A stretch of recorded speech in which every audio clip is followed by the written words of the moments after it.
നമസ്കാരം. സെൻട്രൽ മാഗസിൻ്റെ പുതിയ ലേഖനത്തിലേക്ക് എല്ലാവർക്കും ഒരിക്കൽ കൂടി സ്വാഗതം. സചേതനമായ, അതായത് ജീവനുള്ള ഒന്നായാലും അചേതനമായ വസ്തുക്കളായാലും പ്രസ്ഥാനങ്ങളായാലും വളരുക, വലുതാവുക എന്നാണ് ജീവിതത്തിൻ്റെ സ്വാഭാവികമായൊരു ക്രമം. ഒരു നാൾ ഞാനും നമ്മളെ പ്രചോദിപ്പിക്കുന്ന മറ്റൊരാളെ പോലെ വളരും വലുതാകുമെന്നൊരു പ്രതീക്ഷയിലാണ് ജീവിതത്തിൻ്റെ യാത്ര. എന്നാൽ ചെറുതാകുന്നതിലും ചില സൗന്ദര്യങ്ങളൊക്കെ ഉണ്ട്. പ്രത്യക്ഷമായൊരു ഉദാഹരണം പറഞ്ഞാൽ ബോൺസായിയെ പോലെ. ജീവനുള്ള ശില്പങ്ങളെന്ന് നമുക്ക് ഓരോ ബോൺസായിയെയും വിശേഷിപ്പിക്കാം. ഇന്നത്തെ സെൻട്രൽ മാഗസിൻ ആദ്യം പോകുന്നത് തൃശ്ശൂരിലെ ദീപക് ജോണിൻ്റെ ബോൺസായി വിശേഷങ്ങളിലേക്കാണ്.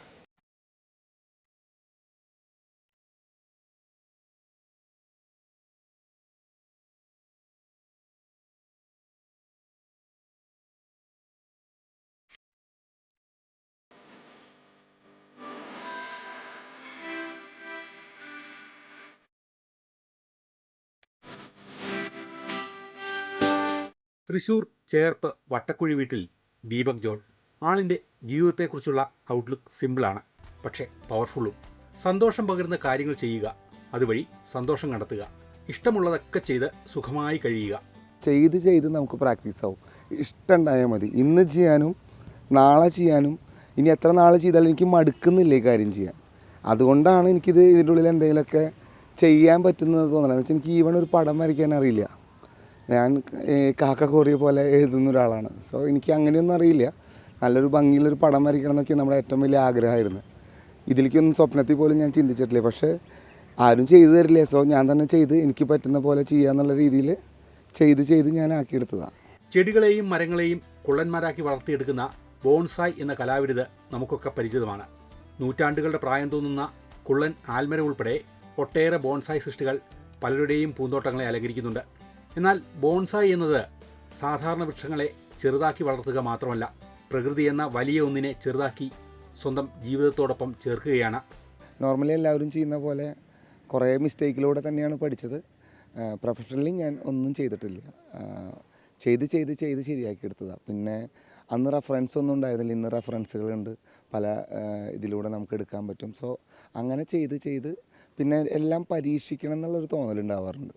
അപ്പോൾ ഞാനത് പരീക്ഷിച്ച് നോക്കും. പിന്നെ എന്താ വെച്ചാൽ ഒക്കെ നമ്മുടെ ഇവിടെ തന്നെയുണ്ട്.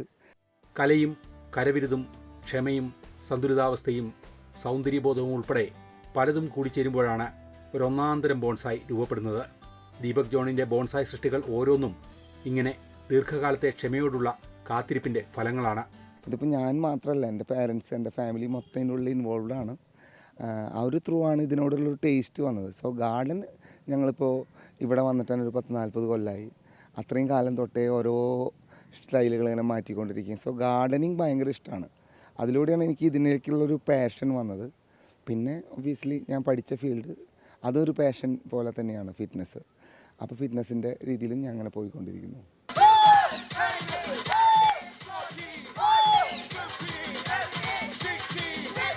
ഫിസിക്കൽ എഡ്യൂക്കേഷനിൽ ബിരുദാനന്തര ബിരുദമുള്ള ദീപകിൻ്റെ പ്രധാന മേഖല സ്വന്തം ജിംനേഷ്യമാണ്.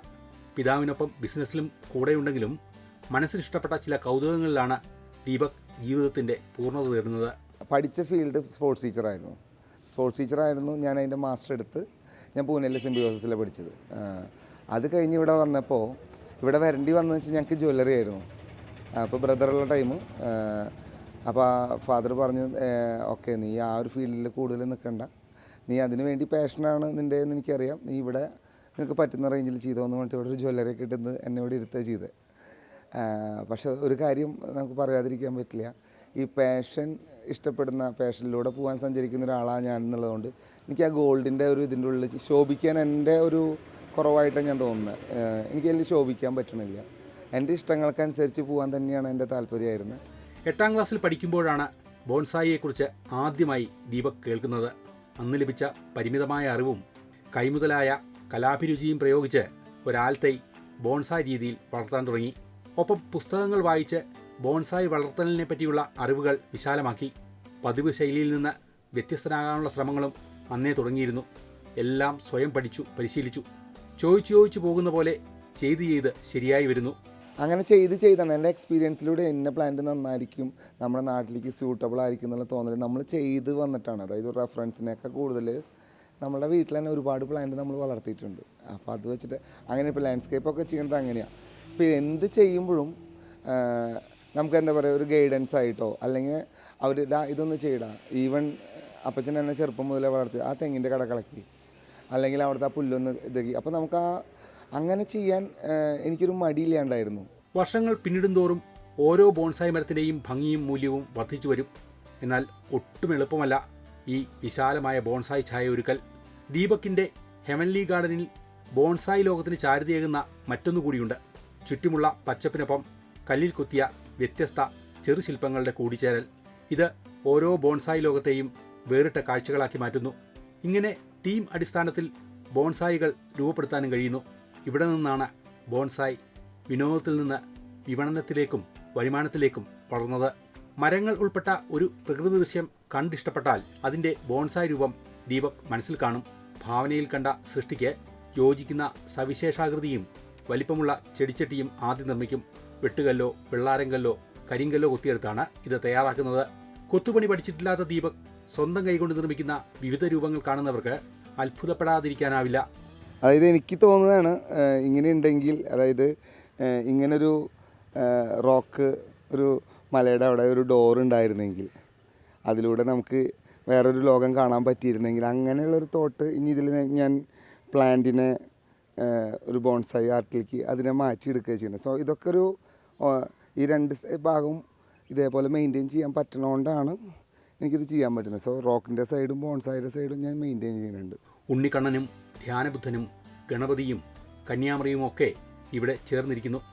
എല്ലാം സ്വയം പരിശീലിച്ച ദീപകിൻ്റെ കരവിരുതിൽ പിറന്നവയാണ്. എനിക്കൊരു സാറ്റിസ്ഫാക്ഷൻ ചിലപ്പോൾ അങ്ങനത്തെ ഒരു സംഭവം കൂടി അതിൻ്റെ കൂടെ ഉണ്ടായിരുന്നെങ്കിൽ, ലൈക്ക് ഒരു ട്രീ എന്നുള്ളതിനൊക്കെ ഉപരി ആ ട്രീയുടെ അടിഭാഗത്താണ് എനിക്ക് കൂടുതൽ അതിനോടൊരു താല്പര്യം. അതായത് അതിൻ്റെ താഴെ വരുന്ന ഒരു പ്രകൃതി എങ്ങനെയായിരിക്കും, അതിൽ അവിടെ ഇന്ന പോലെ ഉണ്ടായിരുന്നെങ്കിൽ, ലൈക്ക് ഒരു അമ്പലം ഉണ്ടായിരുന്നെങ്കിൽ എങ്ങനെയായിരിക്കും, അല്ലെങ്കിൽ അവിടെ ഒരു ശില്പം ഉണ്ടായിരുന്നെങ്കിൽ എങ്ങനെയായിരിക്കും, അങ്ങനെയൊക്കെയുള്ള തോട്ടുകൾ അതിൽ ഞാൻ പരീക്ഷിച്ച് നോക്കുക ചെയ്യുന്നത്. പരിചരണമാണ് ബോൺസായി ലോകത്തിൻ്റെ കാതൽ. ആഴം കുറഞ്ഞതും നല്ല വിസ്താരമുള്ളതുമായ പാത്രത്തിൻ്റെ അടിഭാഗത്ത് വെള്ളം ആവശ്യാനുസരണം വാർന്നു പോകാൻ ദ്വാരങ്ങളുണ്ടാവും. അതിനു മുകളിൽ ചെറിയ കല്ലുകൾ നിരത്തും. തുടർന്ന് നടിയിൽ മിശ്രിതം നിറയ്ക്കുന്നു. മണ്ണും പൊടിഞ്ഞ ആട്ടിൻകാഷ്ടവും ചേരുന്നതാണ് നടിയിൽ മിശ്രിതം. പിന്നീട് മനസ്സിൽ കാണുന്ന ലാൻഡ്സ്കേപ്പിന് യോജിച്ച ബോൺസായി ചെടി തിരഞ്ഞെടുത്ത് കമ്പുകോതി മിശ്രിതത്തിലേക്ക് നടുന്നു. ചുറ്റും ആകർഷകമായ രൂപത്തിൽ കൊത്തിയെടുത്ത കല്ലുകൾ വിരിക്കും. ലോഹത്തിലോ മാർബിളിലോ നിർമ്മിച്ച ചെറുശില്പങ്ങൾ ലാൻഡ്സ്കേപ്പിങ്ങിൻ്റെ ഭാഗമാക്കും. അമ്പലക്കുളവും ആൽത്തറയും ഊഞ്ഞാലാടുന്ന ഉണ്ണിക്കണ്ണനും ചേരുന്ന ബോൺസായിക്കാണ് ഏറ്റവും ഡിമാൻഡ്. ചില്ലകൾക്കിടയിൽ ഏറുമാടം വെച്ച ബോൺസായിയും ആരെയും മോഹിപ്പിക്കുന്നുണ്ട്. ആകർഷകമായ ലാൻഡ്സ്കേപ്പിംഗ് പശ്ചാത്തലത്തിൽ അവതരിപ്പിക്കുക വഴി ബോൺസായി മരങ്ങളെ കൂടുതൽ ജനകീയമാക്കാൻ കഴിയുന്നുണ്ട്. ബോൺസായിസ് ഞാൻ ഓൾറെഡി ഇപ്പോൾ ചെയ്തുകൊണ്ടിരിക്കുന്നുണ്ട്. അതിൻ്റെ കൂടെ പുതിയൊരു ഇതെന്ന് വെച്ചാൽ ഇപ്പോൾ അക്വാസ്കേപ്പിംഗ് എന്ന് പറഞ്ഞിട്ട് നമ്മൾ അക്വേറിയത്തിൻ്റെ ഉള്ളിൽ ഇതേപോലെ ഒരു ആർട്ട് ഫോമൊക്കെ ഉണ്ടാക്കി, നമ്മളിപ്പോൾ ഒരു ട്രീ പോലെയൊക്കെ രീതിയിൽ, ഇപ്പോൾ ബോൺസായി പോലെ ട്രീ ഒക്കെ നമ്മൾ ആർട്ടിഫിഷ്യലി ഉണ്ടാക്കി ലൈവ് പ്ലാന്റ് വെച്ച് നമ്മൾ അതിനൊരു തീമൊക്കെ കൊടുത്തിട്ട് ഓരോരുത്തർ ഇഷ്ടപ്പെടുന്ന തീമിനൊക്കെ ഇഷ്ടപ്പെടുന്ന ആൾക്കാർക്ക് അങ്ങനത്തെ ഒരു രീതിയിൽ ഇതുണ്ട്. അത് നല്ല റെസ്പോൺസ് ഉണ്ട്. ദീപകിന് കുടുംബത്തിൽ നിന്ന് ലഭിക്കുന്ന പിന്തുണയാണ് ഹെവൻലി ഗാർഡന് സ്വർഗീയ സൗന്ദര്യം നൽകുന്നത്. സത്യത്തിൽ നമ്മൾ ഒരിക്കലും പ്രതീക്ഷിക്കാത്ത രീതിയിലാണ് അവൻ ഈ രീതിയിലേക്ക് എത്തിപ്പെട്ടേക്കുന്നത്. നമ്മളുടെ ഒന്നും ഒരു ചിന്തയിൽ പോലും ഇല്ലാത്തൊരു കാര്യം. പിന്നെ വെച്ചാൽ പ്രകൃതിയോട് ഇണങ്ങി ജീവിക്കുക എന്നുള്ളതാണ് അപ്പച്ചനും അതുപോലെ തന്നെ മക്കളെ വളർത്തിയപ്പോൾ അവർക്ക് കൊടുത്തേക്കുന്ന ഉപദേശം.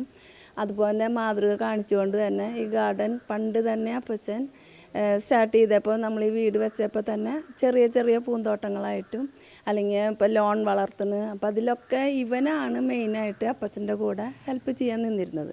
മകൻ്റെ താല്പര്യത്തിനും കഴിവിനും ഒപ്പം നിൽക്കുന്ന അച്ഛനും അമ്മയും ഭാര്യയും.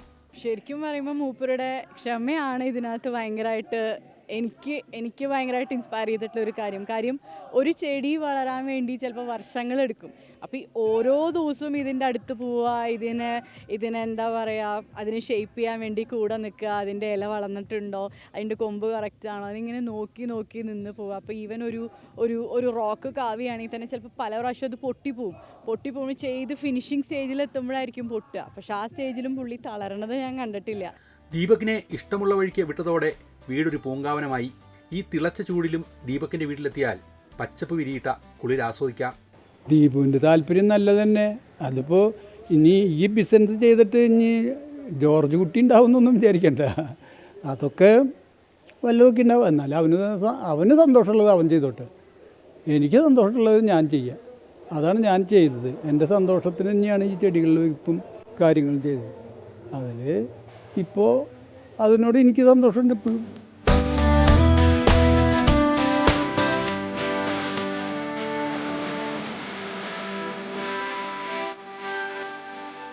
എനിക്ക് സത്യം പറയുകയാണെങ്കിൽ എനിക്ക് നല്ല സന്തോഷമുണ്ട്. വേറെ ഇപ്പോൾ കുറേ പറമ്പുകൾ അവിടെ മേടിച്ച് ഇവിടെ മേടിച്ച് എന്താ കാര്യം?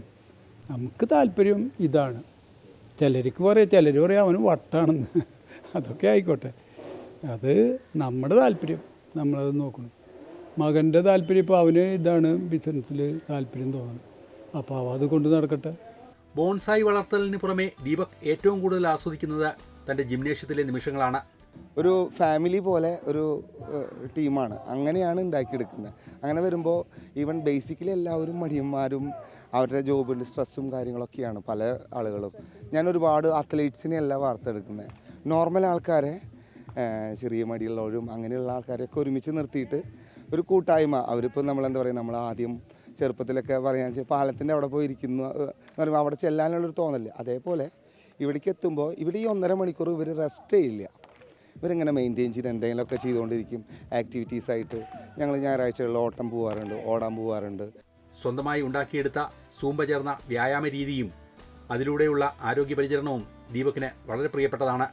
ആ ടൈം തൊട്ട് ഇപ്പോഴും എൻഡ്യൂറൻസ് ഫിറ്റ്നസ് എന്ന് പറഞ്ഞിട്ടൊരു ഗ്രൂപ്പ് സെഷൻ ക്ലാസ്സാണ്. അതായത് weight loss program, like cardio ഉണ്ടാവും, വെയിറ്റ് ട്രെയിനിങ് ഒക്കെ കൂടി മിക്സ് ചെയ്തിട്ട് ഒരു ഹിറ്റ് വർക്കൗട്ട് എന്നൊക്കെ പറയാം. അതൊക്കെ കൂടി ഒരു പാറ്റേൺ. എന്നാൽ ഇതൊരു ഹൈ ഇൻറ്റൻസിറ്റി വർക്കൗട്ട് എന്നും പറയാൻ പറ്റില്ല, വെരി ലോ എന്നും പറയാൻ പറ്റില്ല. ഇതൊരു ഇൻ്റർമീഡിയറ്റ് ഇങ്ങനെ മെയിൻറ്റെയിൻ ചെയ്യാം. ഒരു എക്സലൻറ്റ് ഒരു അത്ലറ്റിനെ വാർത്തെടുക്കുന്ന ടൈപ്പ് ഓഫ് വർക്കൗട്ടൊന്നും അല്ല. എന്നാൽ സാധാരണ ഒരു നോർമൽ സുംബ ഡാൻസ് എന്ന് പറഞ്ഞിട്ട് ഒരു ഇൻറ്റൻസിറ്റി വളരെ കുറഞ്ഞൊരു ടൈപ്പും അല്ല, രണ്ടിൻ്റെയും മിഡിലായിട്ട് നിൽക്കും. വ്യായാമ പരിശീലനങ്ങൾക്ക് ദീപകിനൊപ്പം ഭാര്യ ധന്യയുമുണ്ട്. ഇരുവരും ചേർന്ന് നൽകുന്ന വ്യായാമ പരിശീലനങ്ങൾക്ക് നിരവധി ആളുകളും ജിംനേഷ്യത്തിലെത്തുന്നുണ്ട്. എൻഡ്യൂറൻസ് ട്രെയിനിങ്, എന്താ പറയുക, സ്റ്റാമിനയ്ക്ക് വേണ്ടിയിട്ടുള്ള ട്രെയിനിങ്, ഇതെല്ലാം കൂടി ഒരുമിച്ച് കൊണ്ടുപോകുന്ന ഒരു കൈൻഡ് ഓഫ് വർക്കൗട്ട് പാറ്റേൺ ആണ്. പോരാത്തതിന് ഒരു സർട്ടേൺ ഏജ് ഗ്രൂപ്പിന് വേണ്ടിയിട്ട് എന്നുള്ളതല്ല. നമുക്കിവിടെ 8 വയസ്സുള്ള കുട്ടി തൊട്ട് 72 വയസ്സുള്ള ആൾ വരെ നമ്മളുടെ കൂടെ വർക്കൗട്ട് ചെയ്യുന്നുണ്ട്. മെയിൽ ഫീമെയിൽ എല്ലാവർക്കും കൂടി എന്താ പറയുക ചെയ്യാൻ പറ്റിയ കൈൻഡ് ഓഫ് ഒരു വർക്കൗട്ട് പാറ്റേൺ ആണ് നമ്മളിവിടെ ഡിസൈൻ ചെയ്തിരിക്കുന്നത്.